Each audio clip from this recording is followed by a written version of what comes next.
বর্ষার আকাশ যেন আমাদের জীবনের মতোই খেলে চলে।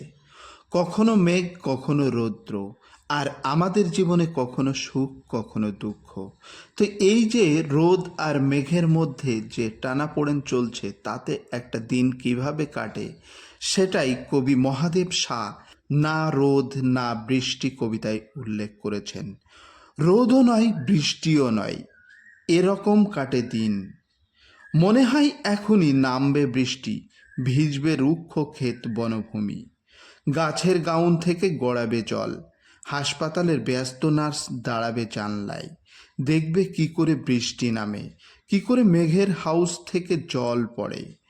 কিন্তু পরক্ষণেই দেখা যাবে আকাশ ফর্সা হচ্ছে, এক্ষুনি উঠবে রোদ, ছাদে মেলা যাবে বাসি ভেজা জামা কাপড়, রাস্তায় বেরুবে লোক, পুনরায় চলবে বাতিল ফ্লাইট, রোদ উঠবে অথবা বৃষ্টি নামবে, এটাই নিয়ম। অথচ এক এক দিন আকাশ লেপ্টে থাকে মেঘে, মেঘে মেঘে বেলা বেজে যায়, সারাদিন দেখা যায় না রোদের মুখ।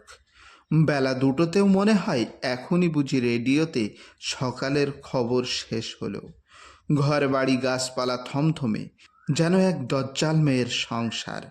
আবহাওয়ার বিজ্ঞপ্তি শুনি বৃষ্টি হবে, আকাশেও দেখি মেঘ, অথচ রোদও নয়, বৃষ্টিও নয়।